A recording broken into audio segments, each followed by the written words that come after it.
monsieur, bonsoir.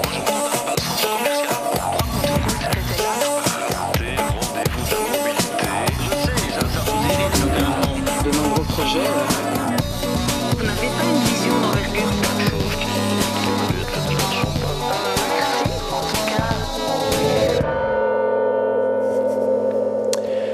Madame, monsieur, bonsoir. Dans 3 jours à présent, si vous avez plus de 18 ans, vous allez aller voter. Alors, vous avez logiquement reçu votre convocation électorale. Vous avez eu beaucoup de tracts électoraux dans votre boîte aux lettres. Vous avez peut-être suivi les débats sur Canal C. Bref, ça fait beaucoup d'informations et ce n'est pas toujours facile de s'y retrouver. Alors, pour avoir les idées plus claires, voici une émission qui va en fait résumer les enjeux électoraux dans votre commune. Nous allons réaliser dans un instant un tour des communes, des 22 communes couvertes par Canal C. Plusieurs de mes collègues sont en plateau. Alors on salue tout d'abord honneur aux dames et aux demoiselles. On salue Mandy. Bonsoir Pascal. Bonsoir Mandy. Bonsoir Daphné également. Bonsoir Pascal. Bonsoir à tous. Et puis nous avons également avec nous Grégory. Bonsoir Pascal. Et Pierre. Bonsoir. Voilà, restez bien là. On va donc faire le topo dans un instant dans les communes que vous couvrez. Alors, voici le menu de l'émission de ce soir. Nous allons nous rendre aujourd'hui à Andenne, Douache, Assès, Aiguezé, Serfontaine, Fernelmont, Gemep-sur-Sambre, Philippeville, Mété, Sambreville, Gèves et Sombref. Ça fait beaucoup. Précisons qu'un autre groupe de communes sera présenté dans une deuxième émission demain. Allez, on commence tout de suite ce premier tour des communes en nous rendant à Andenne. Et on va retrouver Benoît Derues qui est sur la place des Tilleuls.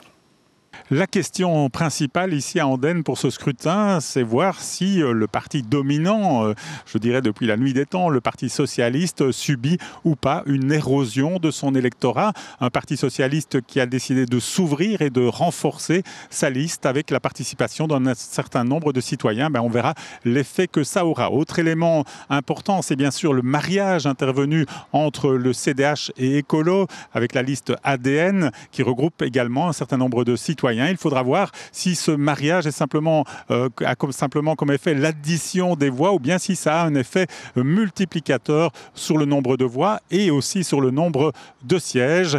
Et enfin, le MR qui est annoncé comme partenaire privilégié par le Parti socialiste, fera-t-il les frais ou non de sa participation au pouvoir? Fera-t-il les frais aussi du scandale qui a émaillé un peu sa campagne avec les déclarations malheureuses d'un de ses candidats? Eh bien voilà, ce seront les questions principales ici de ce scrutin pour la ville d'Andenne. Merci Benoît. Et ajoutons d'ailleurs que pour être complet, que ce scrutin sera également le baroud d'honneur pour Claude Erdekens, bourgmestre depuis la fusion des communes à Andenne, qui vivra son 9e scrutin. Pour rappel, en 2012, 3730 électeurs andennais lui avaient octroyé un suffrage. On suivra donc évidemment avec attention ce scrutin à Andenne. Du nord de la province, on descend dans le sud et on se rend à Douache. Pour nous résumer les enjeux de cette commune, on retrouve Julie Ancio. Bonsoir, nous sommes ici dans la commune de Douache, une commune en plein travaux comme vous le voyez puisque le cœur du village est occupé à être refait. Alors c'est Pascal Jacquier qui est le bourgmestre de Douache, il fait partie de la liste MRIC et cette liste donc fait partie de la majorité, elle s'est associée au CDA de tendance libérale également. Les deux partis occupent ensemble 6 sièges, 4 pour le MR et 2 pour le CDA. Ensemble, ils ont réussi à envoyer la liste LBDA au pouvoir, donc autrefois dans le rang de l'opposition avec 5 sièges tout de même. Aujourd'hui, cette liste sans l'ancien maillot, André Dricot, a fourbi ses armes. Elle a changé de nom, elle s'appelle Ensemble pour Douache et mise tout sur un point de son programme, la réintégration de Douache dans le parc naturel Viroin-Hermeton. Elle pourrait faire un beau score car elle pourrait attirer les écologistes de la commune. On a longtemps parlé de la présentation d'un 4e parti à Douache, le parti écolo, et finalement il n'en sera rien. Et attention, la majorité est courte à Douache, 6 sièges pour la majorité contre 5 pour l'opposition. Alors la majorité MR, IC et CDA, donc de son côté, a accompli beaucoup de travail pour Douache et ses 9 villages. Elle présente donc un bon bilan. Ce sera donc aux électeurs de décider et de faire pencher la balance d'un côté, MRIC ou de l'autre, Ensemble pour Douache, en sachant que le 3e parti, donc le CDA, fera office d'allié. Voilà donc pour ces deux premières communes. On passe maintenant à une autre commune où c'est un petit peu plus compliqué sur le plan politique. Et pour nous expliquer tout cela, on retrouve Greg. Oui. Alors, énorme surprise en 2012 à Assès. Oui, une énorme surprise puisque le parti principal qui était ALN, qui avait obtenu 43% des suffrages, a été renvoyé dans l'opposition par son partenaire. Ça en avait surpris plus d'un. Alors, il s'agissait du groupe ALN en fait de Luc Bouvroux, ce qui n'avait pas empêché donc sa relégation donc sur les bancs de l'opposition. Accor, qui était son partenaire à l'époque, avait décidé de s'allier avec deux autres partis pour former une tripartite assez fragile, un seul siège d'avance, 9 sur 17, et il s'était allié avec Écolo et avec le groupe Ad-Roc. Alors est-ce qu'il y a un risque de chamboulement? En tout cas, ALN l'espère, forcément, il a envie de revenir au pouvoir, le contraire serait étonnant, et donc il espère tout simplement revenir au pouvoir avec son partenaire de l'époque, le groupe Accor Plus, qui est représenté par l'actuel bourgmestre Danny Weverberg. Alors toute la question sera de voir quelle sera l'attitude d'Accor Plus, qui est le deuxième parti en termes de sièges si on regarde les résultats de 2012. Alors est-ce que Accor Plus va décider de s'allier avec ALN pour constituer une majorité solide à deux, ou alors, il risque de perdre le siège du Mailleur, ou alors va-t-il s'unir avec une tripartite fragile, où forcément il y aura peut-être moins un siège qu'une bipartite, mais en gardant donc le siège du majorat. Donc ça, c'est la grosse question. Et puis, une grande différence par rapport au scrutin de 2012 aussi, c'est le nombre de partis en lice. Il y en avait 4 en 2012, il y en a maintenant 7. Les petits nouveaux s'appellent Oxygène, c'est-à-dire, ou encore Osez. Enfin, Osez n'est représenté que par une seule personne, donc là, je ne pense pas que ça va avoir une influence sur le scrutin. Mais en tout cas, cette pléthore de listes risque peut-être d'avoir une influence sur le petit pousset de l'actuel tripartite, qui est le groupe Ad-Roc, qui ne compte qu'une seule élue en la personne de Christiane Marchal, échevine en place pour l'instant. Alors, qui pourrait devenir bourgmestre à Assès? Alors, si ALN garde la main, elle devient le premier parti. Il y a 3 noms qui se dégagent. Luc Bouvroux, une machine à voix, 881 voix en 2012. Il avait 230 voix d'avance sur les seconds couteaux de la liste que sont Sébastien Humblay et monsieur Marc Pierson. Donc là, il a de l'avance. Et donc, sans doute, si ALN à la main, ce sera sans doute Luc Bouvroux qui reviendra au pouvoir. Et puis du côté d'Accor Plus, qui pourrait ceindre l'écharpe mayorale, là il y a Danny Weverberg qui a un certain avantage, c'est le bourgmestre sortant, et il avait aussi totalisé 405 voix, soit 50 de plus que son échevin Jean-Luc Mosseret en 2012.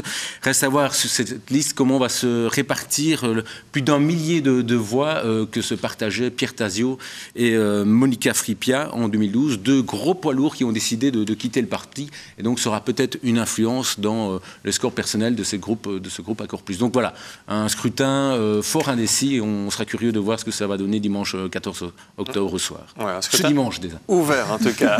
Ça passe vite. Ça va venir vite. Très bien. Merci beaucoup pour ce point sur Assès. On va dans une commune où c'est un peu plus simple. En tout cas, les 6 dernières années ont été plus calmes. C'est à Aiguezé. Et là, pas de grande surprise en vue. Mais par contre, il y aura une bagarre, une bataille entre personnalités. Pour faire le point sur Aiguezé, on retrouve Sophie Brecorens devant la nouvelle maison communale d'Aiguezé.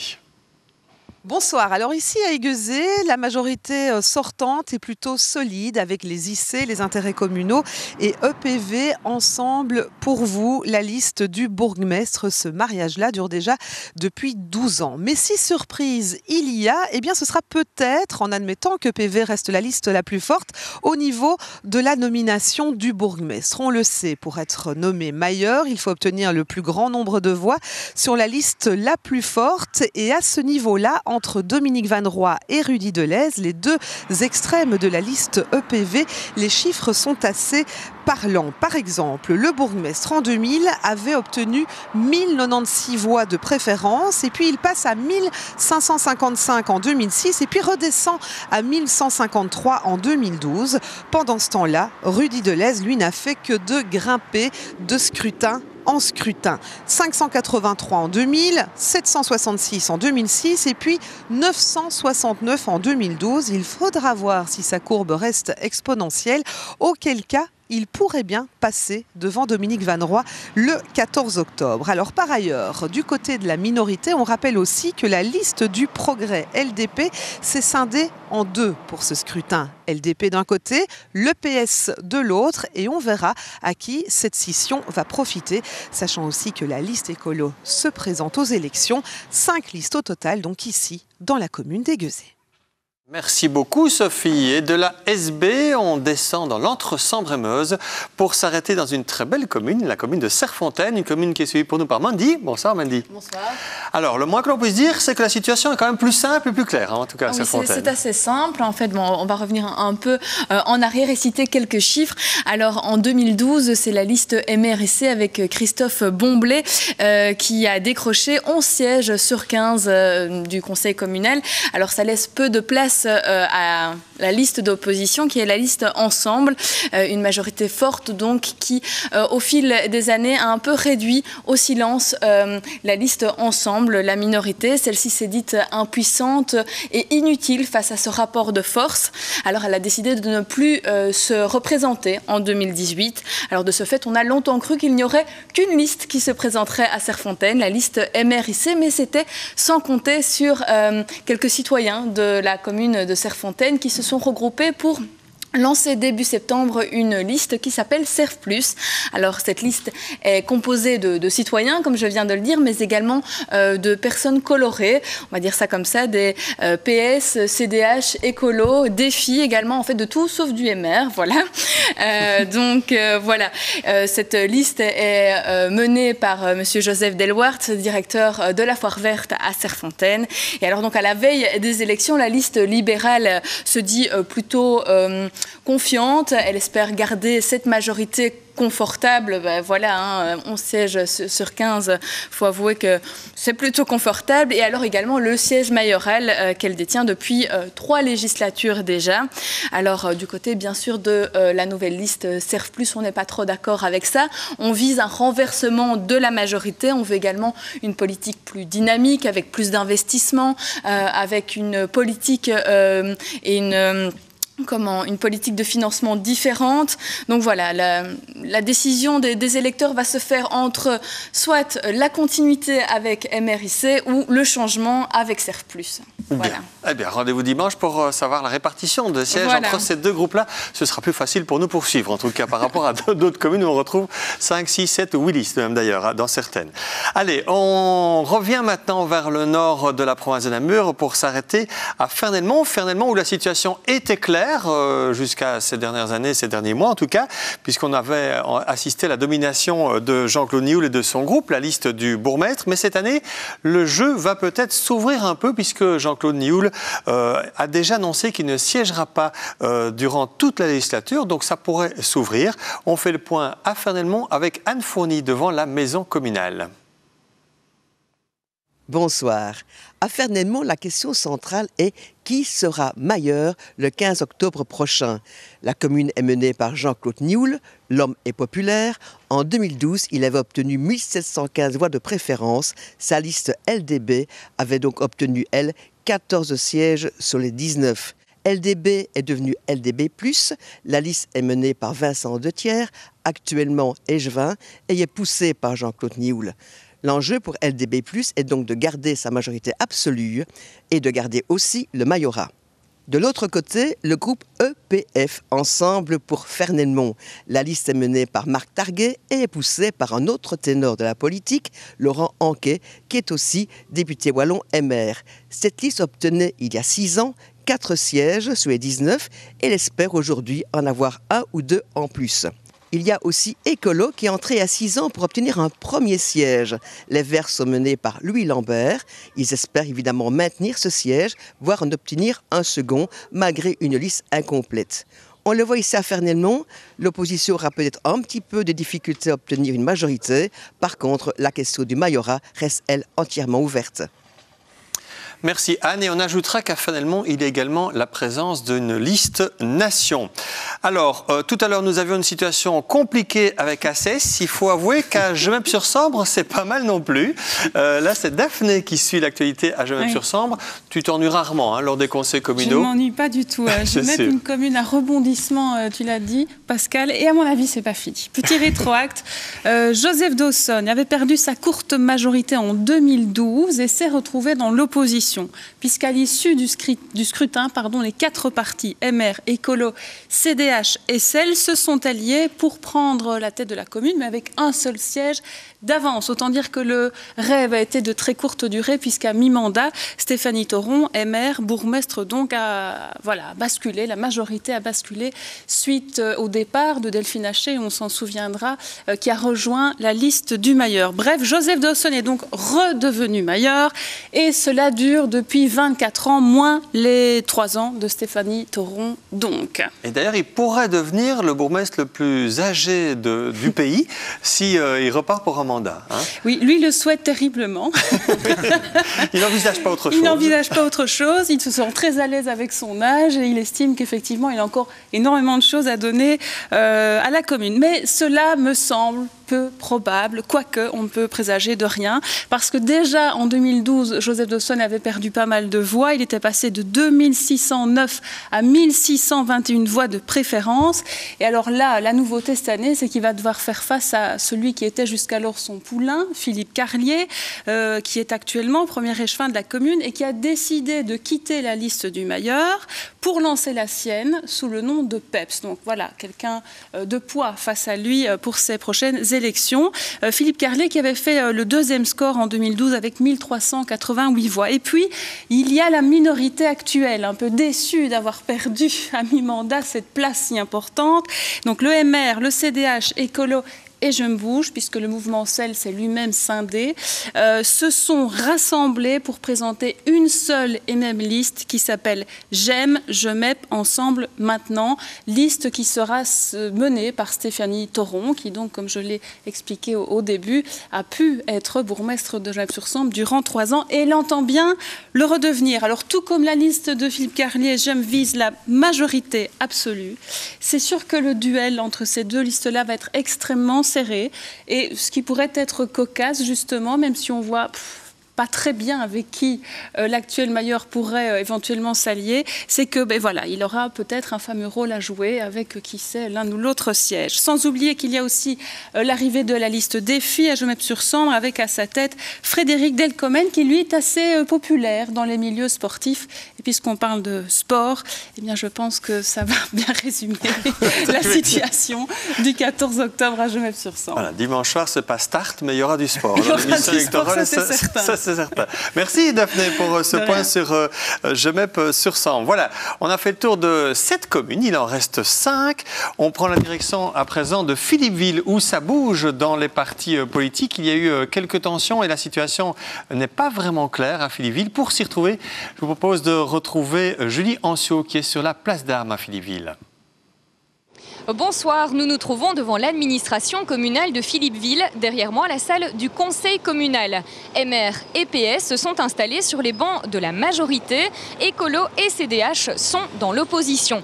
Oui, mais voilà, il y a eu du rififi au PS. Le président du CPAS, André Demartin, a trouvé que les grands dossiers de Philippeville n'avançaient pas assez vite et il a décidé de fonder son propre parti avec le CDH. On y retrouve, entre autres, l'ancien échevin des travaux, Philippe Burnet. Le nom de ce mouvement, c'est Agir ensemble. On a aussi le directeur d'une partie des écoles communales de Philippeville, Marc Mathieu, qui a lui aussi voulu fonder son parti. Là, ça s'appelle Fil Citoyen. Et le but, comme son nom l'indique, eh bien, c'est de retisser du lien entre les citoyens de Philippeville et le monde politique. Cela fait donc beaucoup de choix pour les électeurs ce 14 octobre. Pour récapituler, on a le MR, le PS, Agir ensemble, Écolo et puis Fil Citoyen, sans compter sur les 2 partis d'extrême droite, Philippeville demain géré par David Géminaud et puis la droite. Cela fait donc en tout 7 partis, c'est vraiment énorme à Philippeville. À voir donc ce qui sortira des urnes et puis comment après former des alliances. On sait que les uns ne veulent plus travailler avec les autres, on voit mal par exemple PS et Agir ensemble s'allier ou encore le MR ne supporte plus quelques têtes du PS et puis les grands partis traditionnels ne veulent pas se marier avec les partis d'extrême droite. Un beau puzzle donc en perspective pour la cité Vauban. Ce ne serait effectivement pas facile de s'y retrouver avec beaucoup d'exclusives à Philippeville.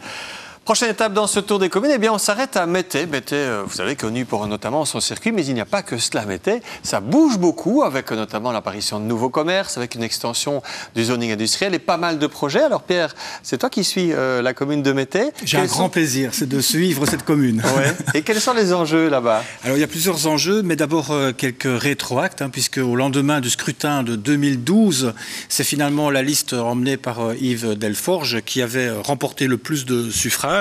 Et donc qui était le parti, la liste majoritaire. Et donc ICAP avait fait alliance à l'époque avec Renouveau Communal et le MR, donc une seule liste. Mais il y a eu du rififi au sein de cette majorité. Là aussi. Voilà, comme ça j'ai repris l'expression de Julie, puisque c'était ça le défi. Donc il y a eu des rififi dans cette liste. Et donc il y a un an, cette majorité a explosé. Et c'est la liste emmenée par Robert Joly, la liste ROPS, qui est venue au pouvoir. Donc depuis un an, c'est ICAP ROPS. Alors c'est très intéressant et c'est là l'enjeu parce que ces deux listes ont été séparées en 2012 par seulement 105 voix. Donc il se pourrait que les dés soient relancés et que ROPS l'emporte sur ICAP de quelques centaines de voix, auquel cas c'est ROPS qui aurait la main pour constituer une nouvelle majorité à Mettez. Alors, autre groupe à suivre, c'est forcément les libéraux qui ont été rejetés dans l'opposition. Est-ce qu'ils vont mener une belle campagne? Est-ce qu'ils vont renforcer leur présence au sein du conseil communal? Moi, je vois difficilement une alliance entre ICAP et MR parce que c'était assez tendu. Il y a un an, ils se sont entre-déchirés. Peut-être ROPS MR, c'est pas impossible. Mais je doute quand même de cette alliance-là, en sachant qu'il y a un an, ROPS est monté au pouvoir, ils ont dû quand même consolider leur situation, et donc il n'y a peut-être pas un accord électoral qui est signé, mais je me dis que cette majorité ROPS-ICAP, il y a de fortes chances pour qu'elle puisse rester au lendemain des élections. À noter la présence aussi des écolos, ils sont deux, ils espèrent peut-être avoir un troisième siège. Et il y a aussi une nouvelle liste qui s'est présentée, qui se présente devant les électeurs, les Jobins. C'est la liste Oxygène, rien à voir avec la liste officielle nommée aussi Oxygène. C'est une liste citoyenne avec un ancien échevin socialiste, un peu déçu par la vie politique et qui a mené une nouvelle liste avec des citoyens, parce que maintenant c'est le mot vraiment à la mode, c'est une liste citoyenne. Donc c'est une liste composée d'un ancien échevin, mais aussi de beaucoup de citoyens. Très bien, voilà qui va permettre aux jobines et aux jobins de faire leur choix, si c'est possible de le faire aussi facilement que ça. Allez, on va à présent se rendre dans la deuxième plus grande commune de la province de Namur, c'est même une ville, Sambreville, où là aussi il y a des enjeux. On sait que la commune est dominée par le PS depuis 42 ans. Peut-être va-t-il y avoir des changements à Sambreville. En tout cas, pour faire le point sur les différents enjeux dans cette commune, on retrouve Bernard Paulet.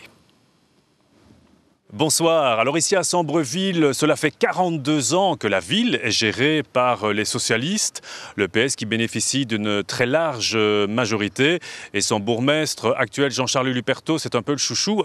Il devance de loin tous les autres candidats de toutes les listes en termes de voix de préférence. Côté opposition, on retrouve le CDH et le MR qui avaient formé un cartel en début de campagne électorale, mais ce cartel, sembrant mieux, a vite volé en éclats et donc à nouveau l'opposition se présente en ordre dispersé, le CDH et le MR donc, mais aussi défie les écolos. À noter également la présence de deux autres listes très ancrées à droite, le Parti populaire et la droite. Sauf grande surprise, il ne devrait pas y avoir de grands changements ici à Sambreville à l'issue du scrutin, sauf si le PS décidait d'ouvrir sa majorité, ce qui est loin d'être acquis. Alors après Sambreville, direction une autre commune où il y a une majorité absolue, c'est la commune de Gèves, avec toi Greg. Ouais. Et là, qu'annonce-t-on? C'est une majorité absolue, mais pas aussi solide qu'à Sambreville, pas aussi confortable, simplement un siège d'avance. Alors, il s'agit d'une commune donc menée en solo par la liste GEM du bourgmestre et maire José Paulet. Alors, j'ai envie de dire que c'est une commune où la quiétude des paysages contraste un peu avec des fois l'ambiance houleuse qu'il y a au conseil communal. Il y a parfois du rififi, du rififi là entre l'opposition, les trois partis d'opposition que sont RPG, ICG, Écolo et le groupe GEM de José Paulet. Alors, en 2012, José Paulet avait réussi réussi son pari. Il voulait une majorité absolue, il a obtenu de peu. Ça s'est joué à un siège, à quelques dizaines de voix aussi. Mais son parti représente quand même 45% des suffrages, soit 2 fois de plus que le deuxième parti genevois qui était RPG. Alors, il aimerait évidemment à nouveau prendre son mandat en laissant l'opposition 6 ans de plus à l'écart, mais est-ce qu'il pourrait y arriver? Voilà, je ne vais pas poser la question s'il aimerait, mais je peux supposer qu'il aimerait bien remplir en tant que bourgmestre. Alors, je ne suis pas Madame Soleil ou Monsieur Lune, voilà, je ne sais pas quel est l'équivalent masculin de Madame Soleil, mais en tout cas, il faut voir comment les électeurs genevois vont réagir par rapport à certains dossiers. Il y a eu des dossiers que les habitants ont très très mal appréciés. C'est cette histoire de fameuse taxe sur l'entretien des égouts, qui était une taxe pour tout le monde, alors qu'une grande majorité des Genevois ne sont pas raccordés à cette taxe. Donc on va voir si ça va laisser des traces, si les électeurs ont un peu la mémoire courte ou la mémoire longue, c'est selon. Ça pourrait jouer aussi dans ce type pour le résultat au moment de déposer comment on appelle encore le petit papier, rappelez-moi? Bulletin. Le bulletin dans l'urne, voilà. Je ne retrouvais plus. Alors, et donc, un autre élément important aussi, c'est face à la majorité actuelle, il y a 2 partis d'opposition qui ont décidé de fusionner, à savoir RPG et ICG, pour donner RPG+. Alors, cette fusion sera-t-elle seulement une addition d'RPG et d'ICG, ou est-ce que ça aura un effet multiplicateur? Ça, difficile à dire. Autre inconnu aussi, ce sera le résultat d'Ecolo, qui ne compte que 2 sièges. Là, on verra si Ecolo parviendra à booster ce nombre de sièges. Alors finalement, quels sont les scénarios possibles? Alors, premier scénario, il est simple. Si José Paulet remporte la majorité absolue, je pense ne pas me mouiller, ne pas risquer ma place si je dis que José Paulet va repartir. Lui qui s'appelle souvent le capitaine, il repartira sans doute avec ses coéquipiers pour 6 ans supplémentaires. Deuxième scénario, GEM n'obtient pas la majorité absolue. Alors là, GEM doit se mettre en quête d'un partenaire. RPG+, va-t-il s'allier avec son ancien partenaire d'avant 2012, ou Ecolo, si la formule le permet, accepterait-il de servir d'appoint pour que GEM puisse garder le majorat? Là, j'en doute, parce qu'il y a eu tellement de tensions, on en a parlé tout à l'heure, entre l'opposition et la majorité, que là, ça pourrait interférer. Donc, mon petit doigt me dit, si RPG+, si l'opposition a l'occasion d'y aller, décroche au moins 50 plus 1%, il pourra partir en majorité, donc RPG+, et Ecolo. Bien, alors, qui sont les bourgmestrables aussi dans ces différents scénarios? Là, je ne vais pas vous étonner non plus. Du côté de GEM, c'est José Paulet. Voilà, José Paulet, parce qu'après lui, c'est un peu le désert, puisque j'ai regardé les scores de 2012, il avait 1400 voix, et c'était les seconds couteaux, j'ai envie de dire, étaient relégués à 800 voix derrière, donc je pense qu'il a un peu de marge. Quant au groupe RPG+, s'il devenait le premier parti, alors là, il y a 2 candidats qui se dégagent. Francis Colo, si on regarde les résultats de 2012, c'était le premier, il a 61 ans, il pousse la liste. Francis Colo, 61 ans, qui aurait le plus de chances, mais il y a une jeune tête de liste qui a eu beaucoup de visibilité au conseil communal, qui était un peu l'élève de Philippe Mahou, qui ne se présente plus à ce scrutin, c'est Martin Van Oudenrode. Il a 34 ans, il a une forte visibilité au conseil communal, et il pourrait peut-être bénéficier des 510 voix qu'avait récolté Philippe Mahou à l'époque. Mais donc voilà, plusieurs scénarios possibles. Et là aussi, du côté de Gèvres, on sera arrivé à notre téléphone pour connaître les résultats et voir un peu les tractations. Mais donc le gros enjeu, c'est est-ce que GEM va réussir à avoir cette majorité absolue? Très bien. Eh bien, on verra ça dimanche avec notre soirée électorale. Alors, il nous reste une commune dans ce tour des communes, et ce n'est pas la plus simple. Nous voilà maintenant à Sombref. Les 6 dernières années n'ont pas du tout été un long fleuve tranquille dans cette commune. Du coup, ça apporte un peu de suspense pour ces élections communales. Et pour faire le point sur les enjeux électoraux à Sombref, on retrouve Joël Jensens. Bonsoir. Qui sera le prochain bourgmestre qui occupera cette maison communale de Sombref? Les paris sont ouverts, mais le pronostic est plutôt difficile à faire tant les cartes ont été rebattues dans cette commune. Alors, actuellement, la majorité est composée de 3 groupes, le MRIC, l'EPS et Ecolo. Dans l'opposition, on trouve la liste IC-LDB avec l'ancien bourgmestre Étienne Bertrand, qui avait été évincé il y a 6 ans, qui a plutôt mal vécu sa cure d'opposition et qui ne demande qu'une chose, revenir.